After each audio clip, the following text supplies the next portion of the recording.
Sherrod Brown, and Labor Secretary Marty Walsh.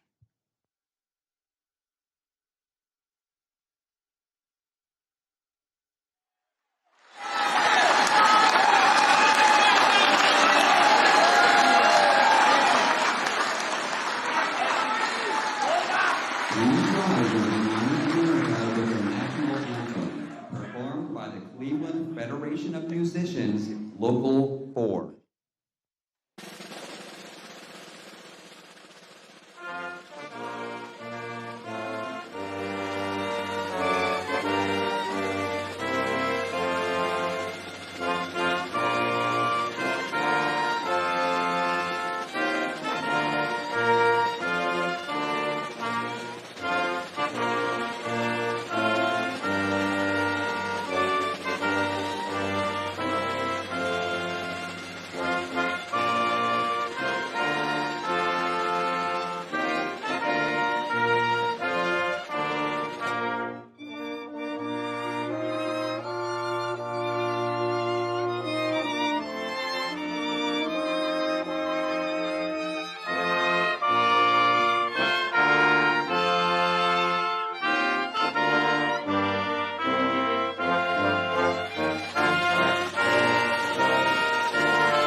Hello, Cleveland. I got to say, it's good to be in the House of Labor, isn't it? You know, just last Thursday, I celebrated my 6th month as the mayor of this great city. And I got to tell you, thank God we have a president in D.C. who wakes up every single day fighting for cities like Cleveland all across this country. And so I want to make sure we give a big round of applause to President Biden and his entire administration for the American Rescue Plan, because without it, we won't have an inclusive comeback, not just in Cleveland, but across America.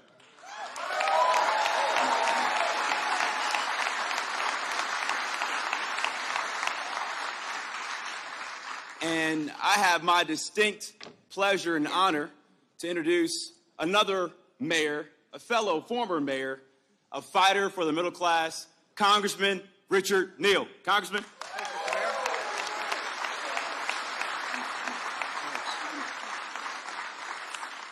Thank you very much, Mr. Mayor, and delighted to be with you in Cleveland with such a distinguished group. But I want to say this to you. We are here today because of one reason: Joe Biden.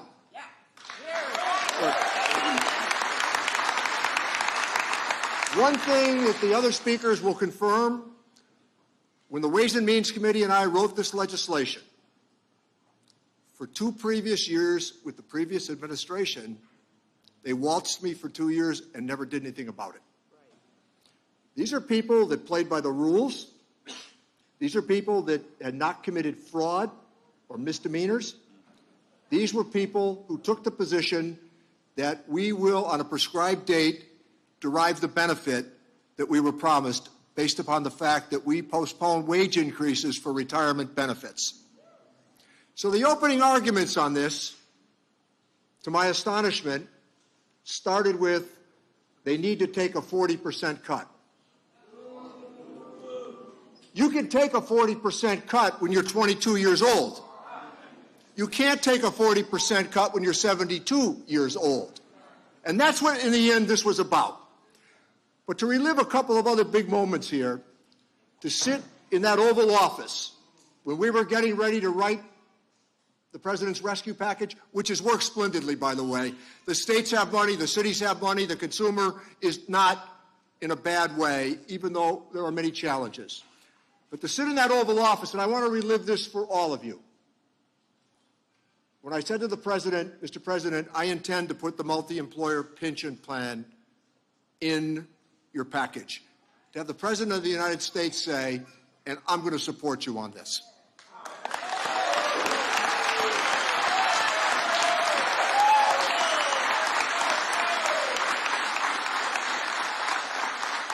This was complicated legislation because of the following. If we didn't do what we did, it would have taken down the PBGC. Now, let me also say a couple of good words about the lobbying that took place, not just from Rita Lewis, who I hope to see at some point here. She told me after this legislation passed, it was the first good night of sleep she had in 11 years. That's what happens in middle and older age, as you wait for the retirement plans. But I also want to thank Marty Walsh, the Secretary of Labor, a great friend.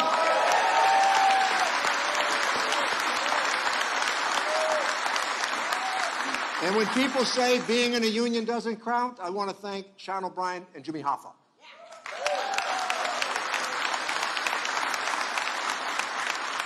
So we have this major legislative achievement. And by the way, I will just say this to you. I'm from the governing wing of the Democratic Party. You're expected to get things done, big things, right? And Joe Biden has been part of it in Ohio, in particular, Indiana, and Michigan, and by the way, South Boston. They should all be very appreciative of Joe Biden's efforts in the Committee on Ways and Means. Now it's a real honor for me to introduce a colleague that I haven't been in Congress quite as long, but pretty close to it. But day after day, she was the conscience, along with Tim Ryan, Sherrod Brown, and others. She was the conscience, and Shantel, they were on me all the time on this legislation. Marcy Kaptur stayed after me and after me and after me every time I saw her on the floor, because she represents folks like you assertively, aggressively, and with honor. What a terrific friend she's been to me, Marcy Kaptur.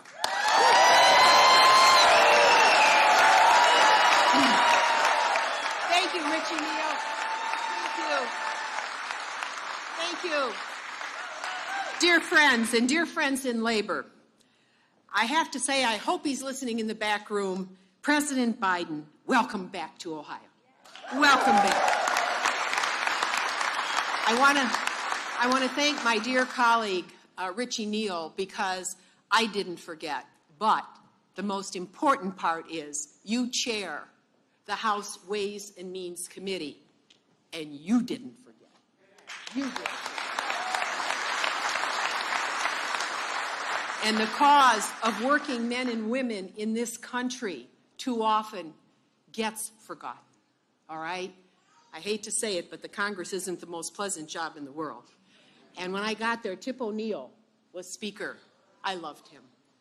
I loved him. He came from the working people of this country, and he never forgot them. He never forgot them.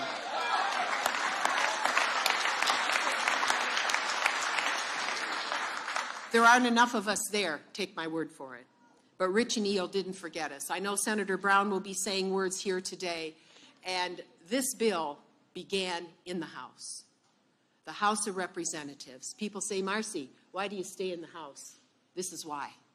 Because some of it still belongs to you, to the people of this country. All right? Some of it still belongs to you.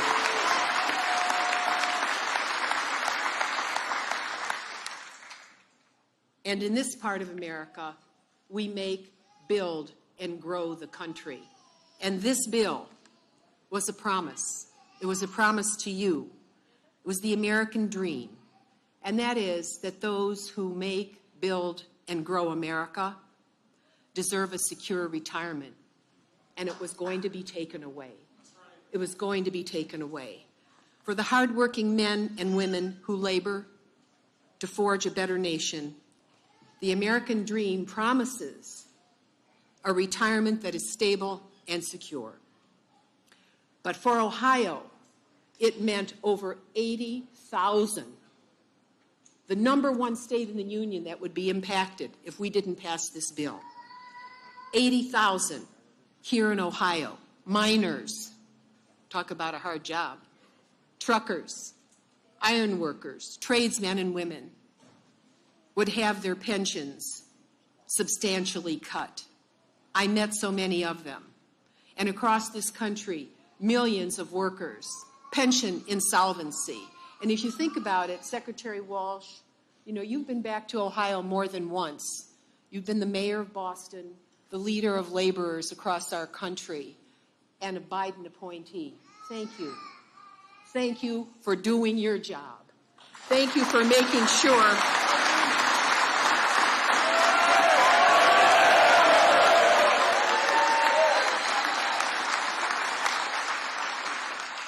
the pension bills passed in the House, was first introduced in the House in 2015, in the Senate in 2017. I was there in all those years, and I'll tell you what, the former president, the Donald, didn't do anything, did absolutely nothing. I'm offended when he sets foot in this state. Okay, so now let me say this. On March 10th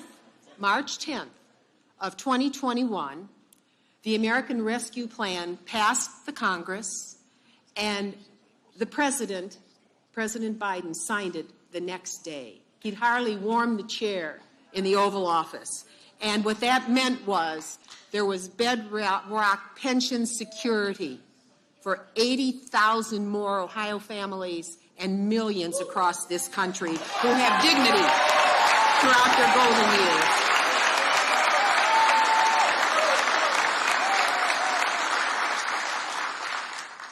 Those who built the middle class, and when President Biden was last in Ohio, he said this: the Midwest built America, and manufacturing and unions built the middle class. Right. He said that.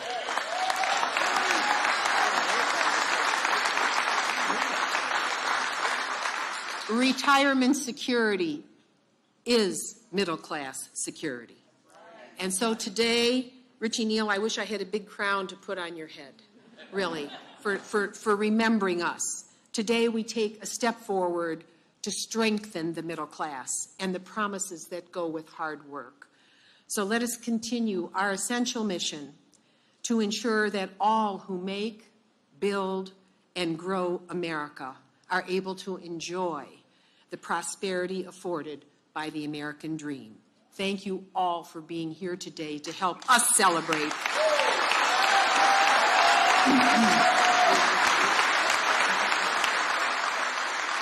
And let me introduce one of the newest members of Congress who's landed on her feet, and boy, am I glad to have her in the Congress of the United States, Shantel Brown.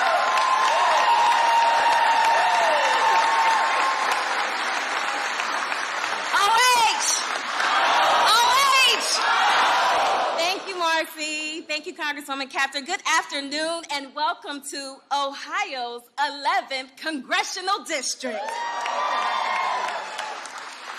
Now, it is my honor to join you all today as we welcome President Joseph R. Biden to our great city of Cleveland, once again to the distinguished Max Hayes High School.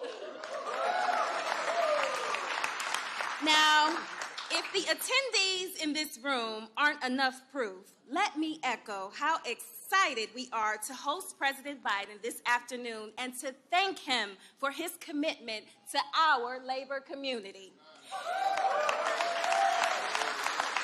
Now, before I begin, I would be remiss if I didn't take this moment to wish my father, Tony Brown, a very special happy birthday. Happy birthday, Dad. Without his unwavering love, support, and guidance, I wouldn't be the woman I am today. So thank you, Dad. Now, in the first session of this Congress, before I arrived, the House took a stand for Americans and passed the PRO Act to ensure workers could exercise their basic right to bargain for higher pay and better benefits collectively. I support the PRO Act wholeheartedly and wish the Senate would pass it too.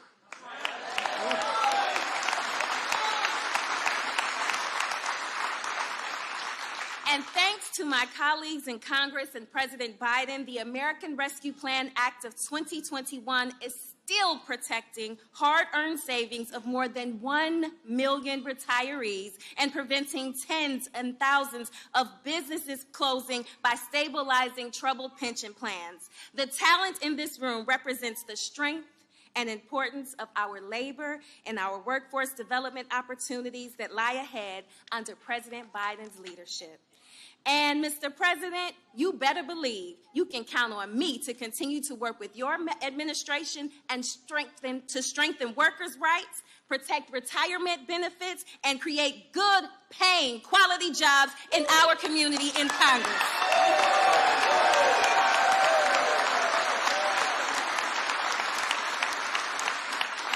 Today is another symbolic day for American workers, and I am thankful to work alongside President Biden and my congressional colleagues to create opportunities for you, our entry-level, frontline, and middle-wage workers who keep our community moving forward.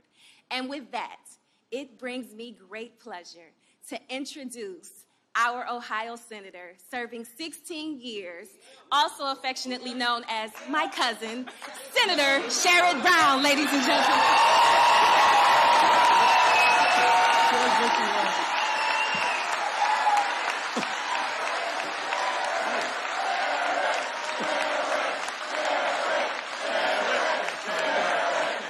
Thank you.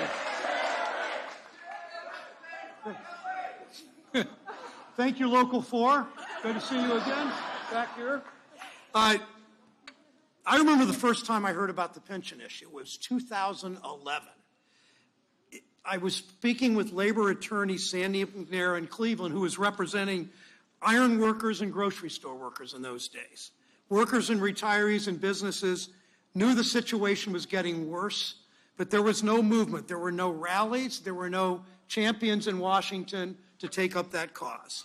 But the people in this room,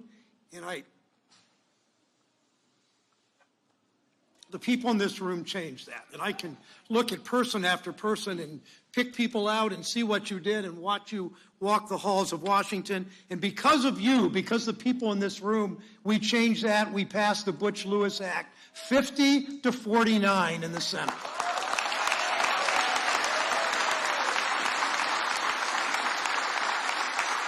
And after the House, thank you, Shantel. You weren't there yet, but I knew you would be. Thank you, Shantel. Thank you, Richie. Thank you, Marcy. After the House passed it, I remember it almost as if it was yesterday, sitting on the Senate floor on Saturday, March 6th. It was about noon. We had been voting all night, 14 straight hours. We passed the American Rescue Plan, including the Butch Lewis Act, by that one vote. I remember turning to Senator Casey from the state just east of us, who was a strong supporter of everything labor. I turned to Senator Casey and said, this is the biggest victory for working people since I've been in the United States Senate, period. And it's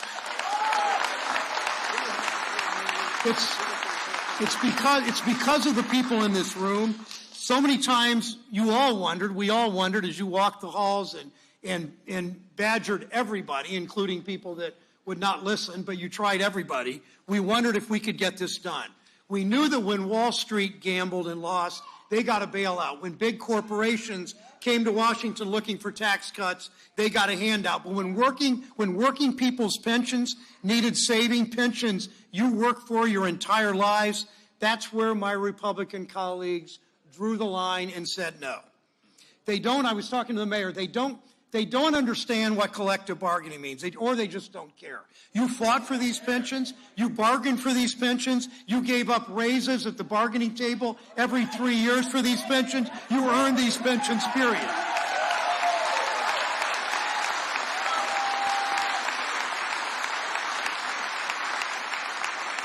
But Republicans in Congress kept saying it was just too expensive. Never mind the trillions handed out to corporations. They said it wasn't priority. Never mind that more than 1 million workers and thousands of small businesses, and they're here today too, many of them, their livelihoods were at stake. Republican senators came up to me, and they came up to Marcy, and they came up to Richie, and they came up to a lot of us and said, you know, we're willing to help, but these workers, they have to have more skin in the game. They're going to have to take a 40 or 50% cut. Then we'll help. neglecting the fact they had given up money at the bargaining table. Again, neglecting the fact that they had earned those pensions for decades. Never mind that the workers had sacrificed to earn those pensions. But you in this group, you in this audience never gave up. So we in Congress that were your allies and are your allies never gave up. The people in this room today came together. Carpenters and Teamsters and bakery workers and iron workers, big companies and small family businesses, management and labor. And then 18 months ago, we had a new president. 18 months ago, we had a new Democratic Senate. I immediately called President Biden, as did Chairman Neal, and said, Mr. President, we have got to get this done. This is our chance. Now is the time we actually can deliver. Less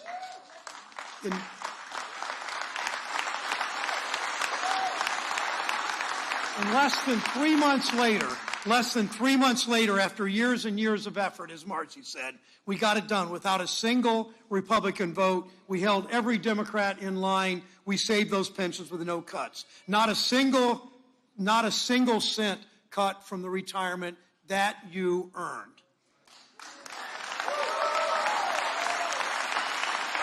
Now,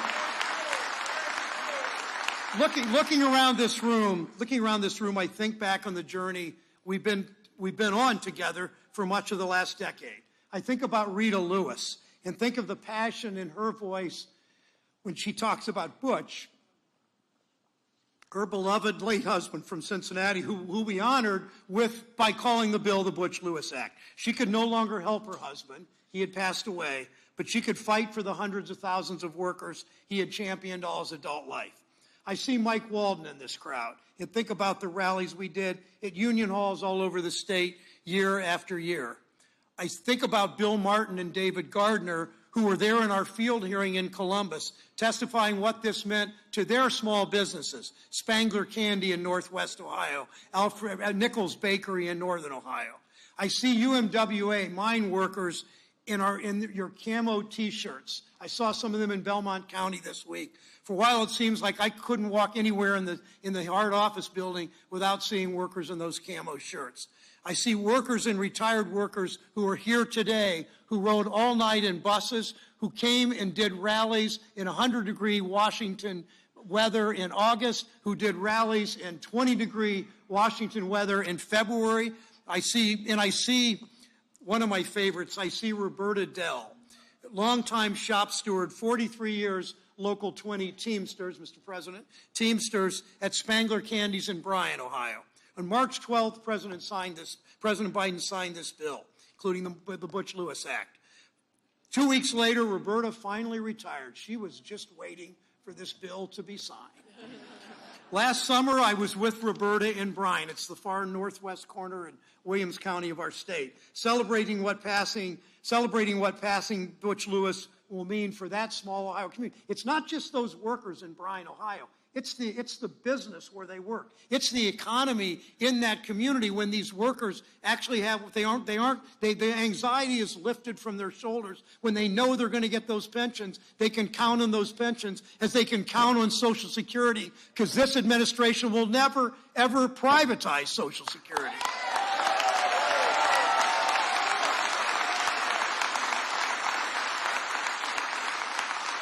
And Kirk Vayshaw at Spangler, who's here today too.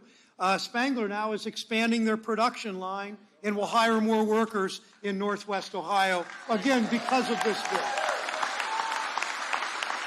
So this is a victory for Roberta. It's a victory for Rita. It's a victory for Mike. It's a victory for all of you in this room. It's a victory for Americans working hard to provide for their families, workers who felt ignored by Wall Street, let down by corporate America, and unseen by our country's government.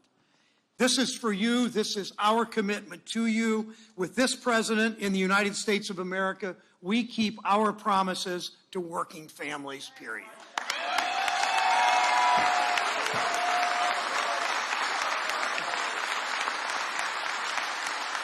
Because if you love this country, you fight for the people who make it work, and I thank you for that.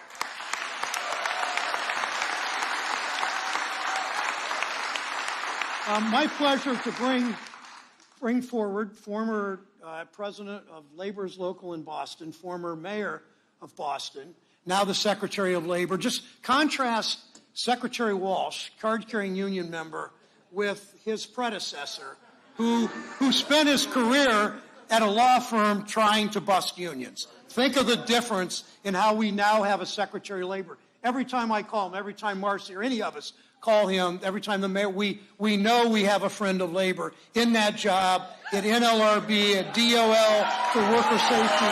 We know he is there for us.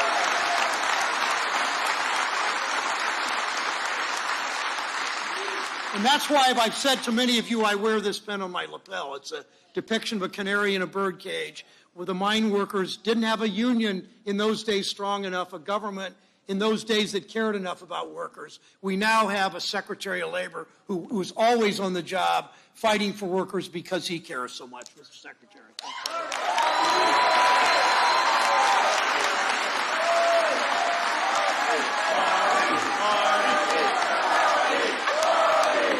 Thank you, brothers and sisters.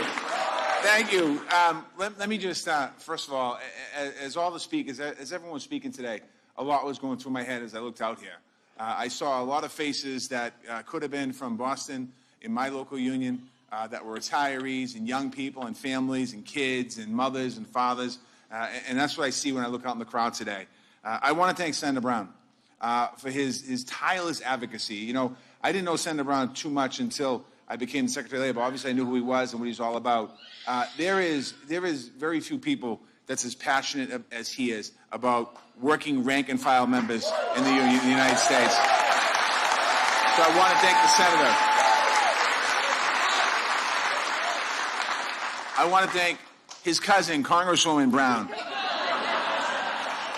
You know, she came up here and talked about being new and talked a little bit about not being able to vote on the American Rescue Plan. We know where she would have been. But she has the spirit, and she is going to be an incredible advocate for years to come for the labor movement here in Ohio and across the country. So, Congresswoman, thank you very much.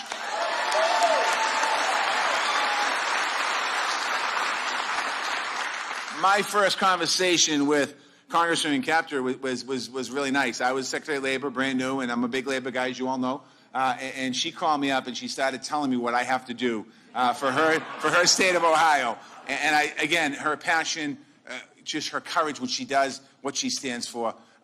Ohio, you're lucky to have her. Thank you, Congresswoman, for being here.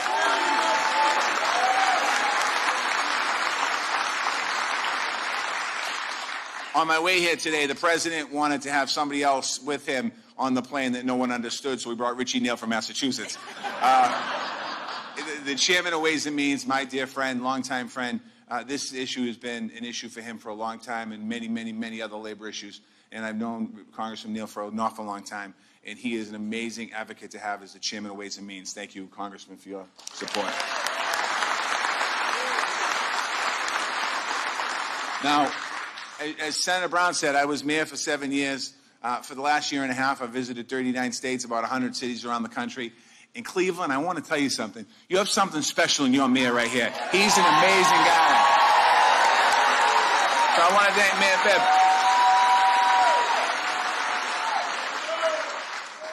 To all the union members in this room, I think almost everybody's a union member, or you're married to a union member, or you're a spouse of a union member, or whatever it is. It's great to be here with you. As the senator said, I'm a proud member of Labor's Local 223 in Boston, Massachusetts. My initiation date is June 30th, 1988.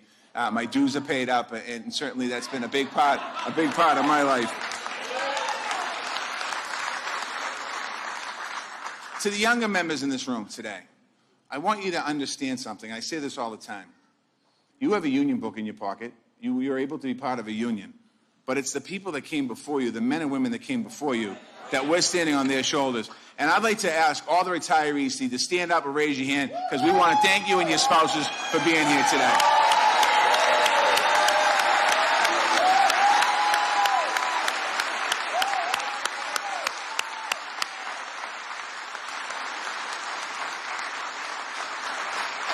Because without the retirees in this room, the reason why we're here today, one of the only reasons why we're here today is because President Biden heard your voices and delivered a historic victory for millions of union members and their families all across America. You heard everyone that came before me talk about it.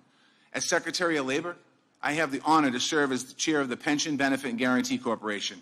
That's who issues the final rule in implementing this plan. But I'm also here, not because I'm just a union member of the Secretary of Labor, but my family benefited from a union pension plan. My family. My father came to this country in 1956 from Ireland. He joined Labor's Local 223 in Boston. When he joined that union, he got a shot at fair wages, health benefits, and potentially a retirement down the road when he works his time. And he got a pension, and that meant the world to my dad. He was able to retire with dignity. He knew that his kids wouldn't have to worry about supporting him when he was retired. And he knew, more importantly, that my mother would not be left in poverty after he was gone, because that pension was able to help my mother. My dad passed away over 10 years ago, and my mother is still receiving that pension today from the labor union.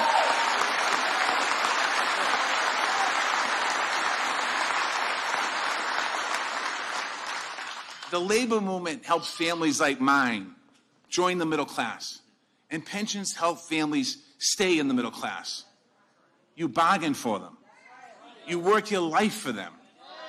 You count on them. You deserve them. And that's what President Biden believes.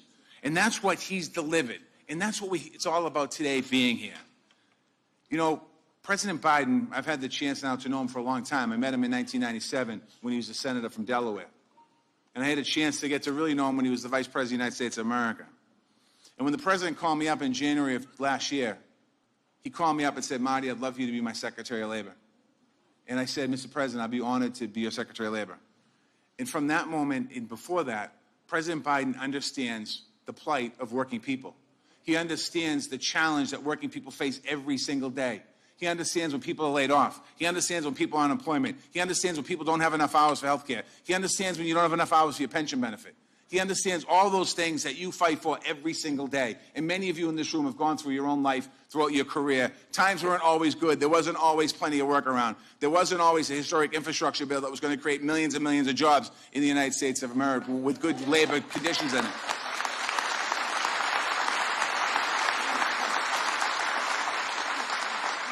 I can tell you, like everyone behind me can tell you firsthand, President Biden's passion is for working people.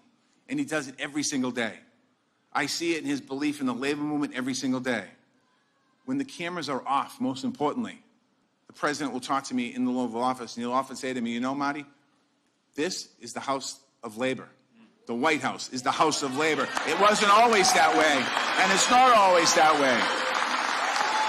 On issue after issue, whether it's project labor agreements or apprenticeships, infrastructure for good jobs, equity for workers and women of color, and women and workers of color, I should say, the president says we need to make sure this is a level playing field for everyone, that the scale's not tilted one way or the other. He talks about that every day. He supports the right to organize. He supports the right to collective bargaining. And he supports, more importantly, a pathway into the middle class. And he knows those first two get you into the middle class, collective bargaining and organizing.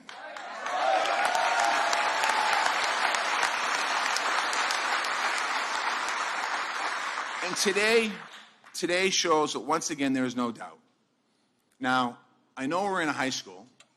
I know we're not in a union hall. And I know this really isn't a labor rally, because I don't feel the labor rally feeling. So I just want you to understand that the president that we have right now in the United States of America, who's going to be on the stage in about 5 minutes, is the most pro-worker president in the America's history. The most pro-labor administration in America's history. And we are just getting started. I want to thank you, brothers and sisters. God bless you. God bless the labor movement. And God bless the United States of America.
email to the chief.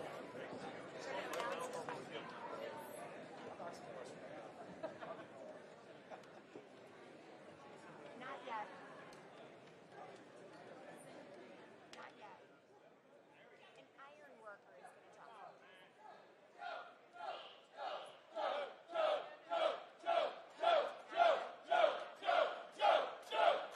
Ladies and gentlemen, please welcome Ironworkers Local 17 retiree, Bill DeVito.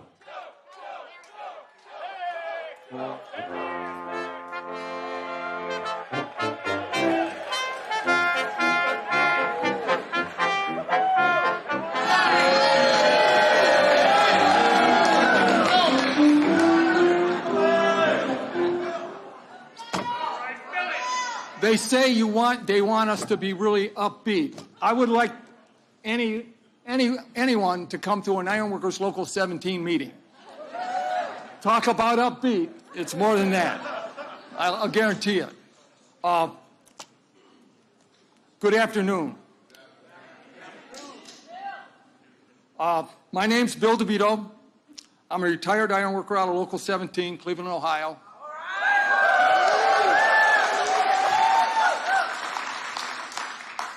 I'll get some flack for this one. I joined the Ironworkers in 1973 and worked in the trade for nearly 40 years. Been retired from about 2012. I get teased about that. At that time, our pension plan was in trouble in 1912. Things were having problems. Local 17 funds were barely surviving the last recession. And just like a lot of people, we were struggling. Our pension plan was failing,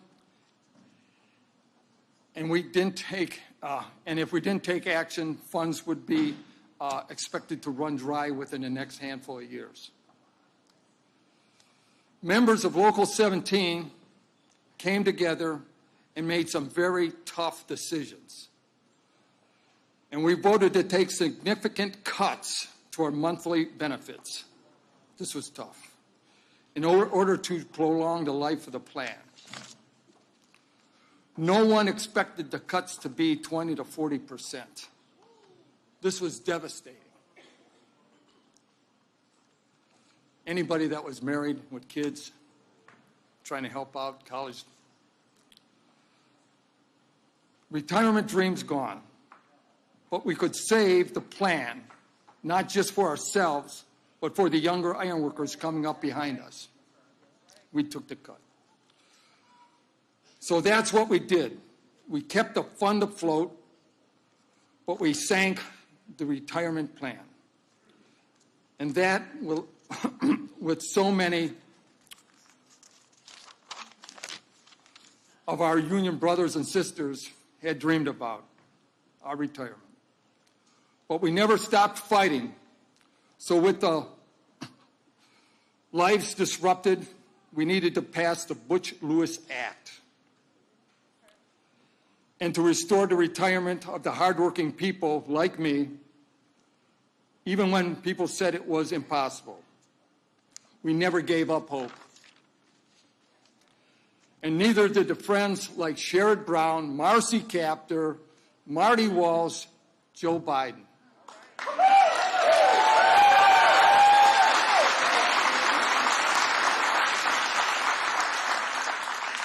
I just about shook their hands off when they were back there. And we won against all odds.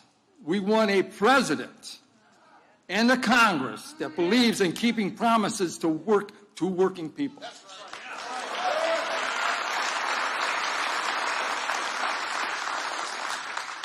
As president, Joe Biden has done more for unions than any president that I can recall. And I've been around a long time. Just look at this gray hair. Workers like me and unions like Ironworkers Local 17 have been promised quite a bit over the years, but no other administration has done anything to help our pension funds, regardless of any promises that they've made. The American Rescue Act is important for working families, just like mine. Here in Cleveland and across the country, we work hard for every dollar we earn. But some days it feels like the odds are stacked against us. Even in retirement, we hear about banks, big corporations getting huge tax cuts and breaks, or collecting a bailout when they get into any kind of trouble. But the blue-collar guy, like me, people in this room, we don't get breaks like that. It's pretty incredible that it's not something you heard about, such a happy ending with the act that had been passed. I am a recipient of the ARPA support for multi-employer pension plans. And I may be the front man here today, but so many people, our president, Joe Biden, Senator Sherrod Brown, Representative Marcy Kaptur, they're the force behind this. Thank you, thank you.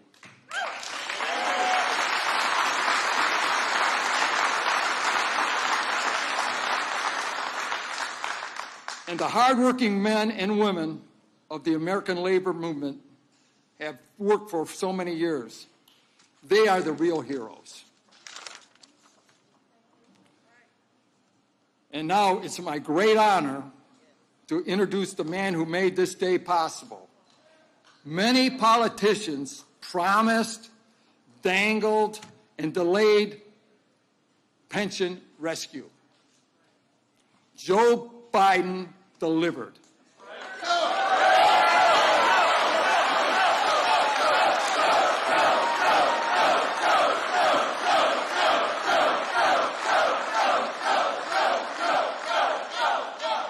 Life-changing aid. So many people like me. Please welcome to the stage, true friend of labor. Let's hear it, Cleveland, Joe Biden.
Thank you to the orchestra. Thank you very much.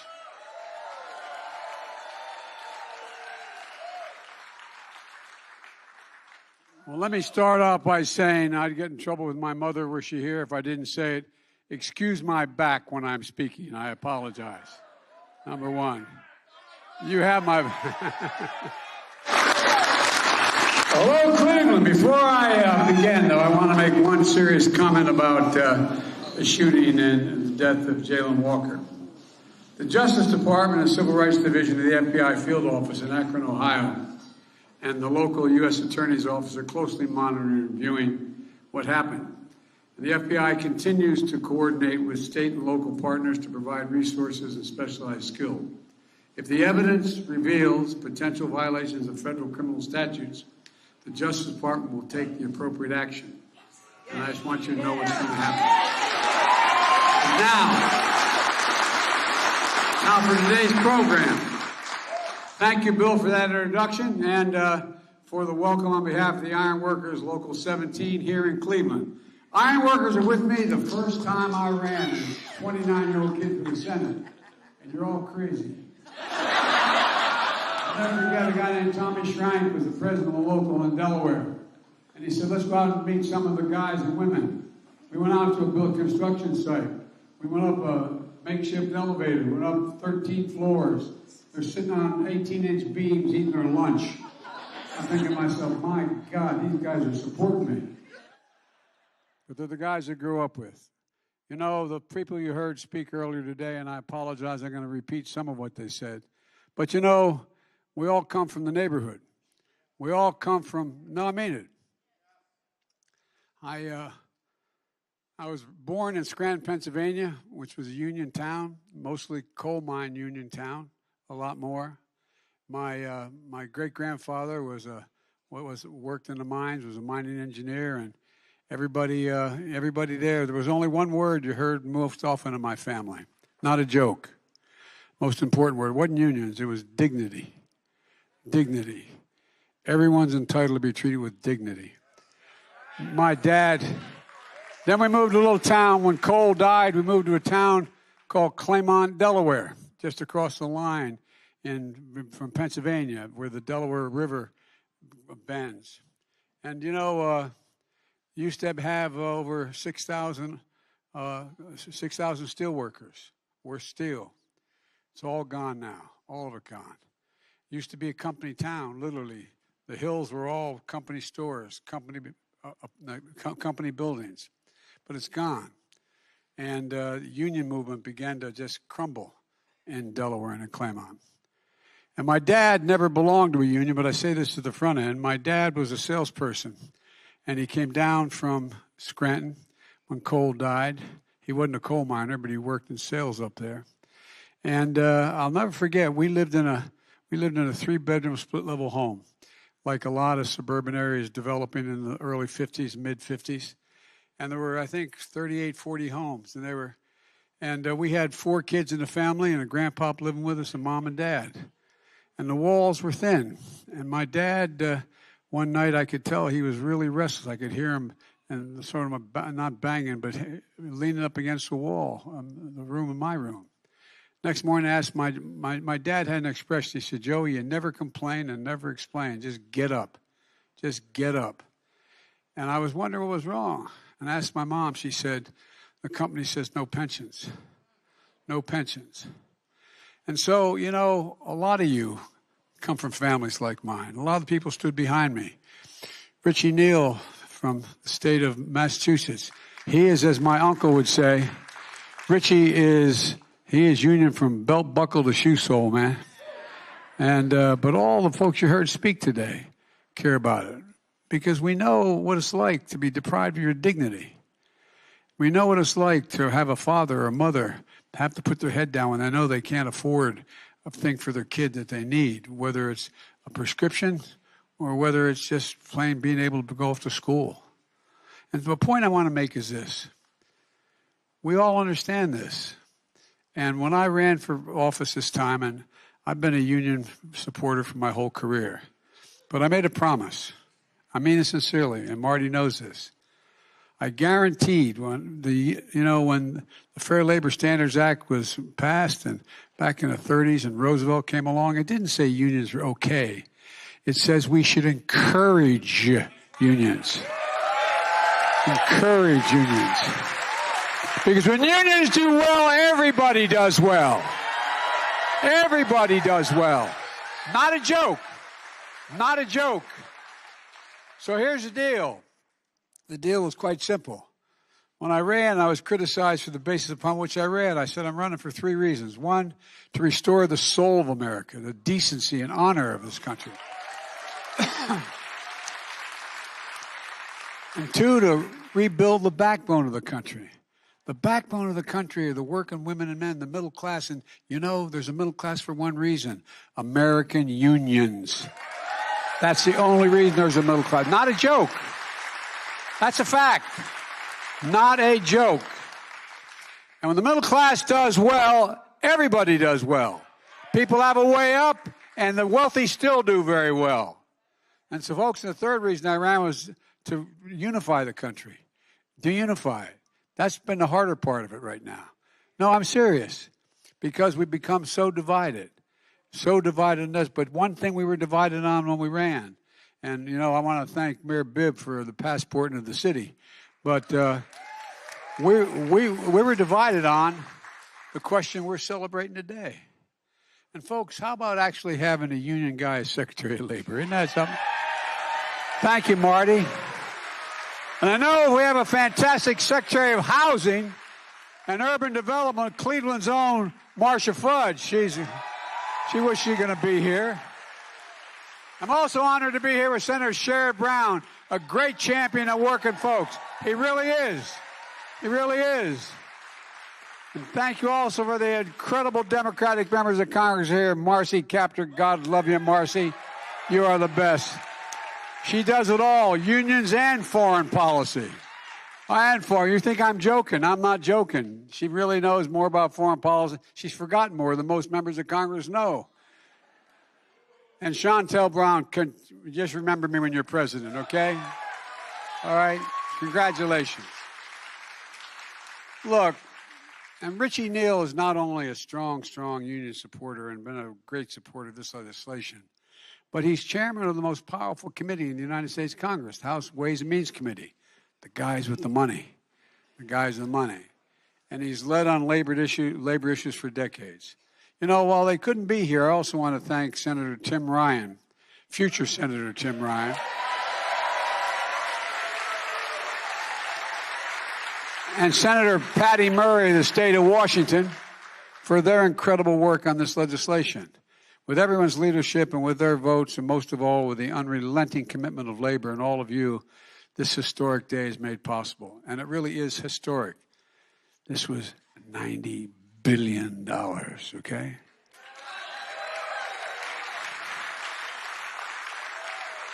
But it is small in comparison to the bailouts of businesses and major corporations and banks. And folks, I'm here today to talk about the issue that affects every single American in their retirement.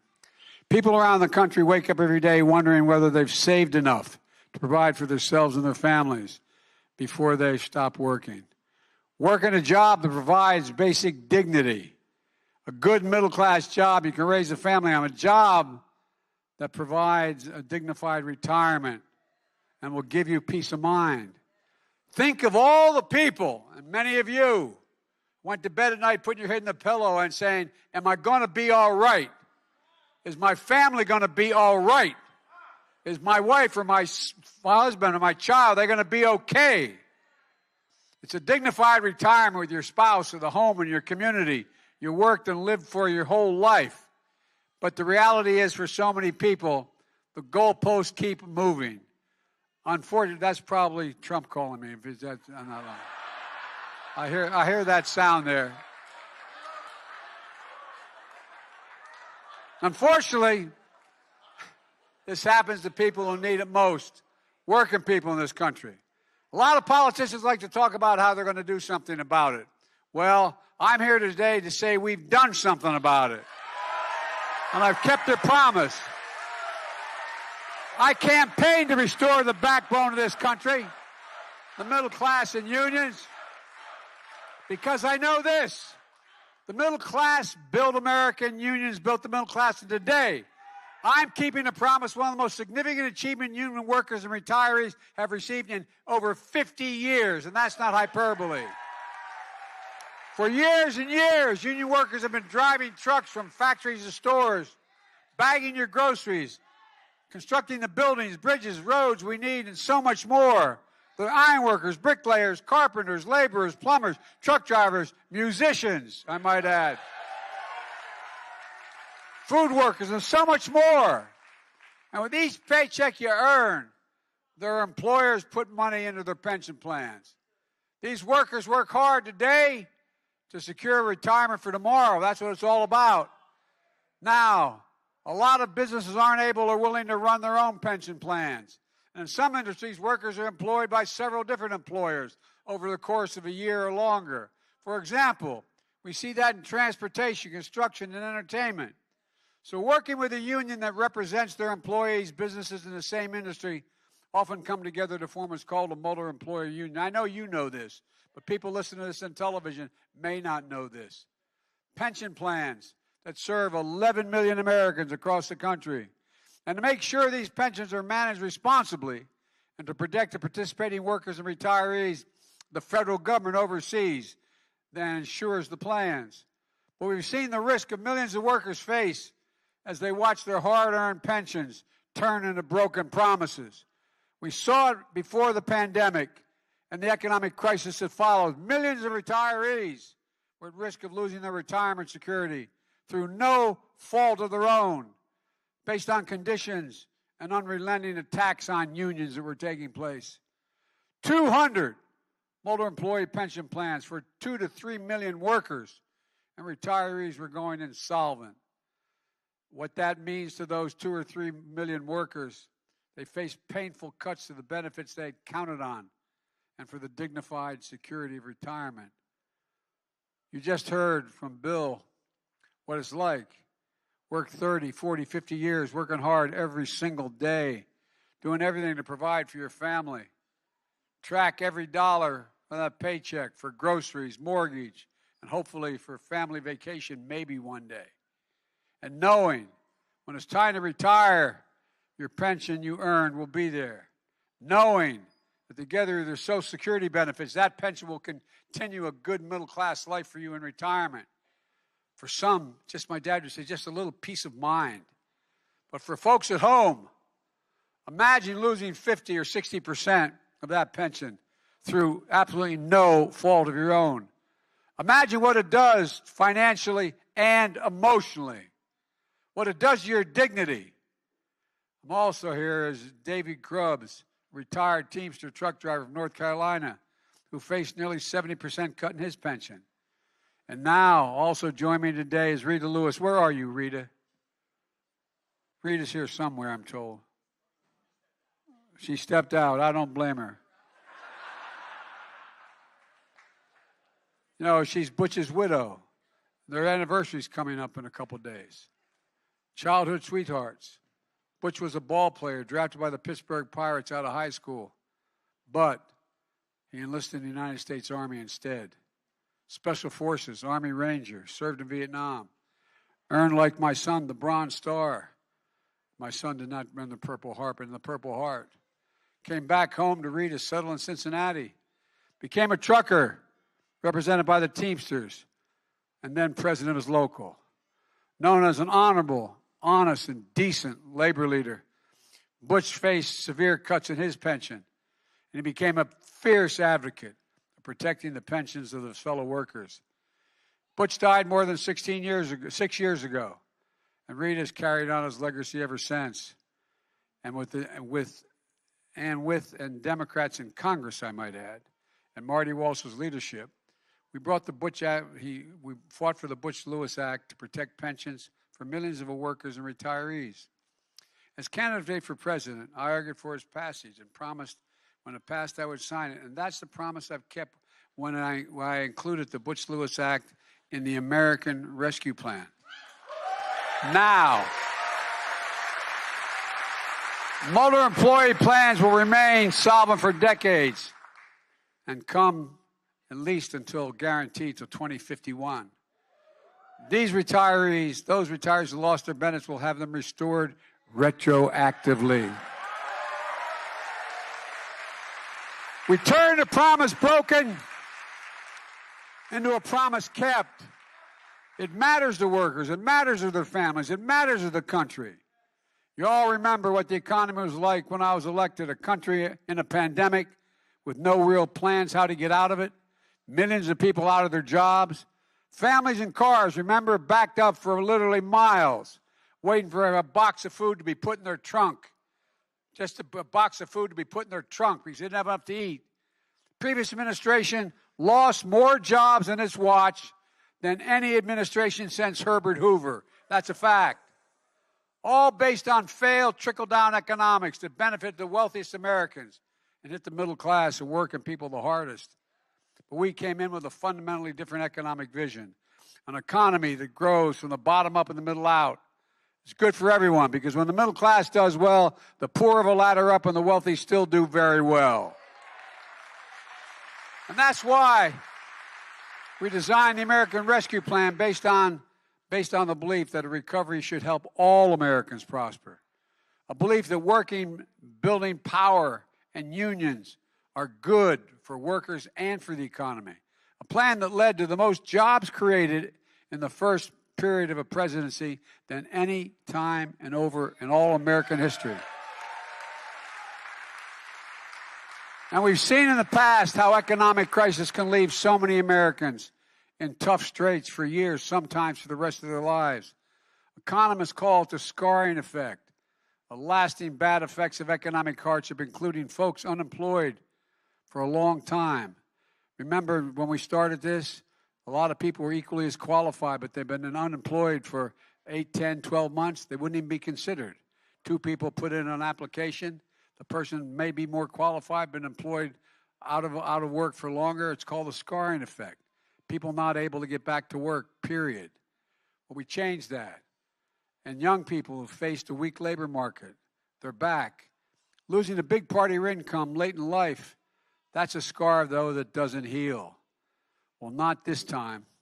Long-term unemployment and youth unemployment dropped at a record pace.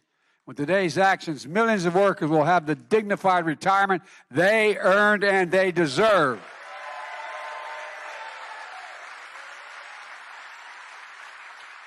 And folks, let's be honest. I'd love to tell you, everyone that this policy that honors hard work and ensures dignified retirement was universally supported regardless of political party. But this is an important point, and it really matters. Unfortunately, that's not the case. Not one single Republican. This is what I'm talking about. Not one single solitary Republican voted for the Butch Lewis Act or this legislation. And folks, I can tell you, those of us I was in the Congress a long time, and the people are still in the Congress. There's ones who wanted to, but they're afraid to, because the Trumpers would literally take them out. Not a joke. That's how bad it's gotten. We've got to change it. In fact, when this bill was moving through Congress, Republicans called these pensions, quote, rat holes. That was their phrase on the floor, Reverend. Rat holes. Who do they think they are? Who do they think you are, for God's sake?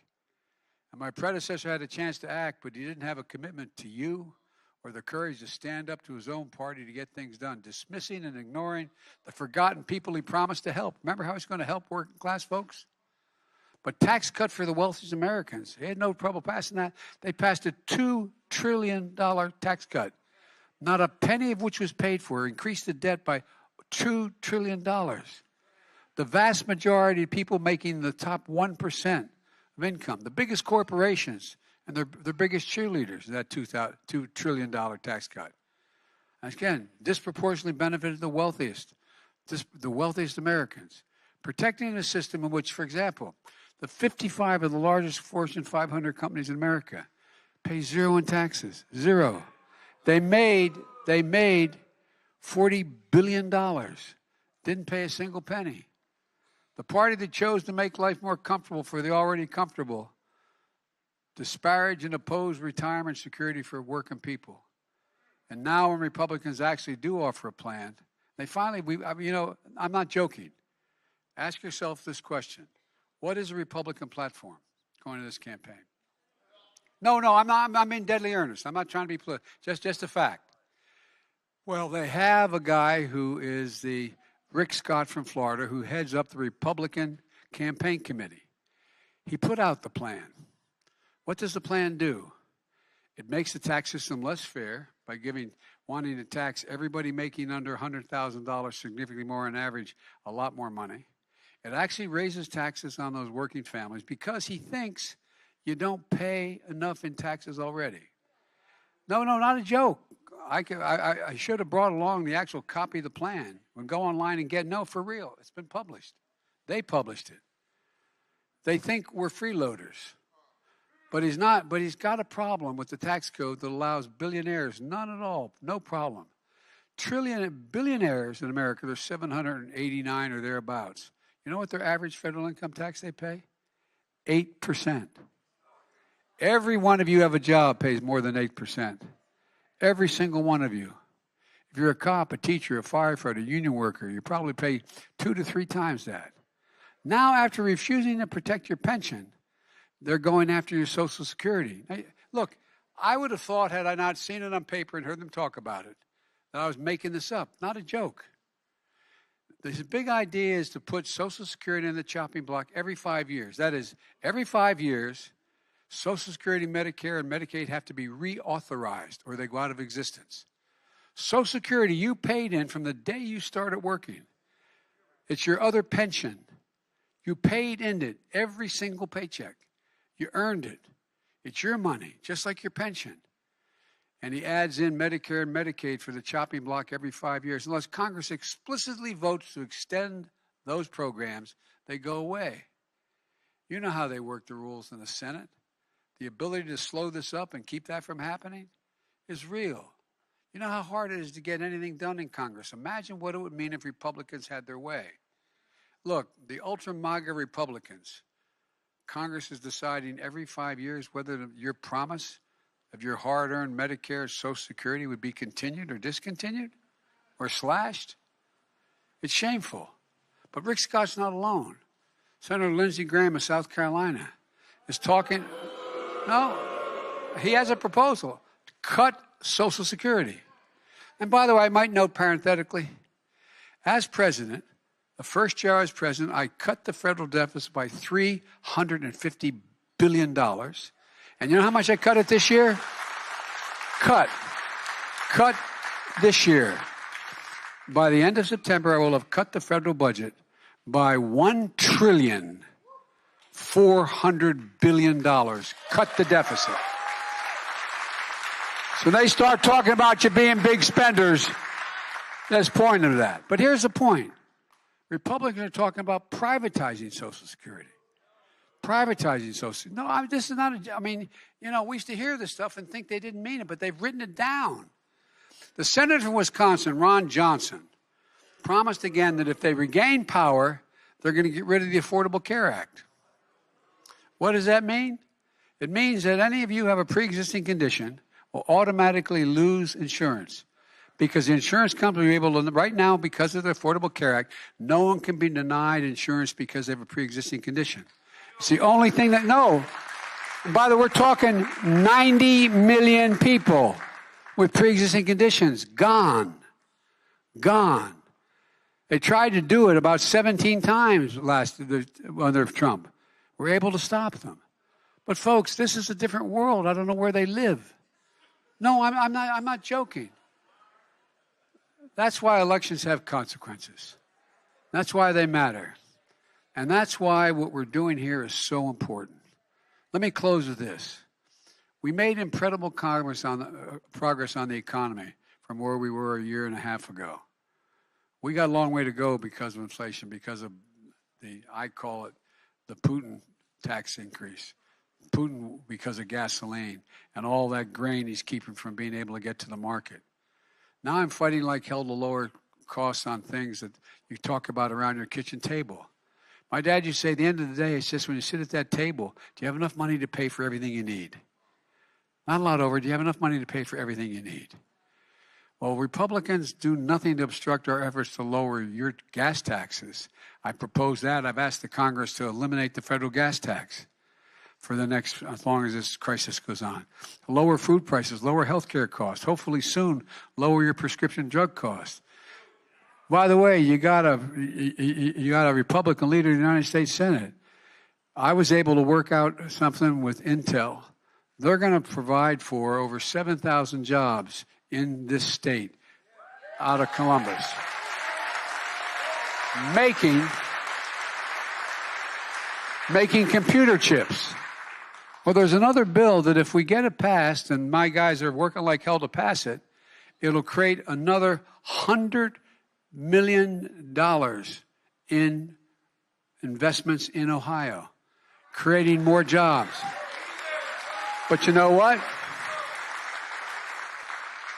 You know what the Republican leader is saying? If, in fact, we pass the law that says Medicare can negotiate drug prices like they can for the military, if, in fact, we pass the plan that says we're going to raise taxes on multimillionaires so they start paying their fair share, he's going to block the passage of the legislation that will provide for another $100 billion invested in this state. Folks, this is not right. This is not right. And that's why this election is going to be so darn important. The key is that we just have to remember who built this country. I know I remember. Tomorrow, I'll be awarding the highest honor that can be given to a civilian, the Presidential Medal of Freedom, to our dear friend, the late Rich Trumka, who fought so damn hard to protect, for the protection of these pensions. He once said, unions, quote, "We do America's work. Unions do America's work." This 4th of July, let's remember who is the backbone of this country. It's you, the American worker. I promised you I'd be the most pro-labor, pro-union, pro-worker president in our history, and there's another promise I'm going to be keeping as well. So let me tell you something.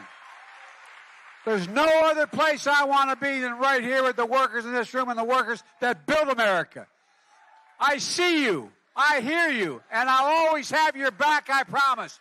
God bless you, and may God protect our troops. Thank you, thank you, thank you.